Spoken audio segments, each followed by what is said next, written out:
میری اے خدا، اے میرے اللہ، میری زندگی کو ایک شمع کی صورت سے مراد یہاں یہ ہے کہ صورت کی شمع کی مانند بنا دے، شمع کی طرح بنا دے۔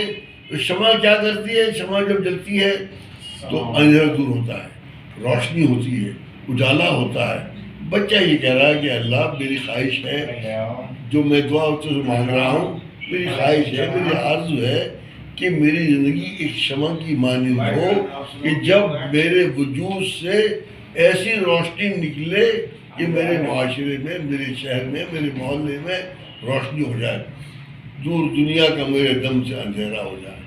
اے اللہ میری زندگی ایسی شمع بنا دے کہ جب میں اپنے معاشرے میں ہوں تو میرے وجود سے، میری موجودگی سے، میرے دم سے میرے معاشرے کی جو اندھیریاں ہیں، جو جہالت ہے، وہ دور ہو جائیں، اور میرے چمکنے سے ہر جگہ میرے چمک سے اجالا ہو جائے۔ جہاں جہاں میں جاؤں میرا وجود جائے، وہاں علم پھیلے، کیونکہ کہہ رہا ہے کہ علم کی شمع سے مجھ کو محبت جا رہا۔ شمع، دیکھیے شمع آ رہی ہے کہ مجھ کو علم کی شمع کیا ہے کہ وہ علم، وہ جانکاری، وہ سمجھ، وہ فہم، وہ ادراک، وہ شعور، کہ جب مجھ میں وہ شمع کی طرح ہو جائے تو دور دنیا کے میرے دم سے اندھیرا ہو جائے، ہر جگہ میرے چمکنے سے اجالا ہو جائے۔ بات وہی ہے، کیا کہہ رہا بچہ؟ مجھے اے اللہ ایک شمع کی بانی بنا دے، میری زندگی، میری خواہش ہے، میری آرزو ہے، جو میں تجھ سے دعا مانگ رہا ہوں، دور دنیا کے میرے دم سے اندھیرا ہو جائے، ہر جگہ میرے چمکنے سے اجالا ہو جائے۔ اور یوں ہی میرے دم سے میرے وطن کی زینت، جس طرح پھول سے ہوتی ہے چمن کی زینت، کسی باغ میں آپ جائیں اور وہ پھول نہ لگے ہوئے ہوں، پھولوں کی کیاریاں نہ ہوں، تو وہ اجڑا ہوا باغ کہلاتا ہے، وہ باغ ویران کہلاتا ہے۔ جہاں پھول ہوں گے، جہاں گلکاریاں ہوں گی، جہاں پھولوں کی کیاریاں ہوں گی، وہ پھول جو ہے وہ چمن کی زینت بنیں گے، چمن کی زینت بنیں گے، چمن کی آرائش ہوگی، چمن کی خوبصورتی ہوگی، بات کا حسن ہوگا۔ وہ میرے دم سے ہوئی میرے وطن کی زینت، جس طرح پھول سے ہوتی ہے چمن کی زینت، دور دنیا کے میرے دم سے اندھیرا ہو جائے، ہر جگہ میرے چمکنے سے اجالا ہو جائے۔ وہ میرا کام غریبوں کی حمایت کرنا، درد مندوں سے، ضعیفوں سے محبت کرنا۔ یہ کب ہوتا ہے؟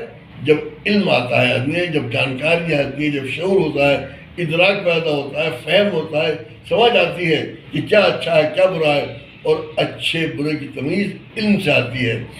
وہ علم جوش لگا، وہ علم جو اکثیر ہے انسان کے لیے، علم کے اکثیر ہونے میں کوئی شبہ نہیں ہے، وہ اکثیر ہے، اگر ہضم نہ ہو تو زہر بن جاتا ہے۔ علم زہر بن جاتا ہے اگر ہضم نہ ہو تو۔ اور ہم دیکھتے ہیں کہ کیسے کیسے لوگ، پڑھے لکھے لوگ جو ہے وہ بے راہ شکار ہو گئے، گمراہ کے شکار ہو گئے، اندھیروں کا شکار ہو گئے۔ ایک مثال نہیں ہے، سینکڑوں مثالیں ہیں۔ میں دینا نہیں چاہتا اس موضوع پر اس وقت، کیونکہ وہ میرا مقصد تنازع نہیں ہے، کوئی تفرقہ نہیں ہے، صرف یہ ہے کہ علم پھیلاؤ، علم کی روشنی پھیلاؤ، بچوں کو سمجھاؤ کہ علم وہ ہے کہ جو چیز، اگر میں کسی دن میں کہوں کہ یہ اوپر سورج نہیں چاند ہے دن میں، تو یہ علم نہیں ہے، یہ جہالت ہے۔ علم وہ ہے جو صحیح چیز کو ادراک پیدا کرے، صحیح چیز سمجھائے، صحیح ہے، درخت کو درخت کہے، سورج کو سورج کہے، چاند کو چاند کہے، وہ علم ہے۔ اب لوگ یہ سمجھتے ہیں کہ کوئی نئی چیز پیدا کر کے تحقیق کے ساتھ، بڑا نام کے ساتھ بہت بڑی تحقیق کی ہے۔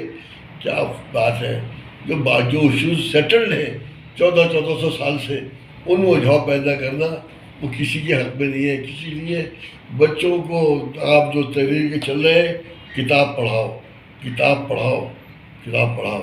وہ ایک انگریزی کا ایک شاعر تھا رابرٹ سدے، اس کی ایک نظم ہے اسکالر، اس کی پہلا بند یہ ہے کہ my days among the dead are past, around me I behold۔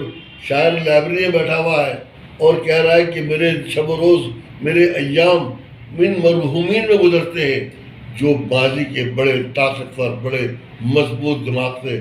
my days among the dead are past, around me I behold, wherever these casual eyes are cast, the mighty minds of old۔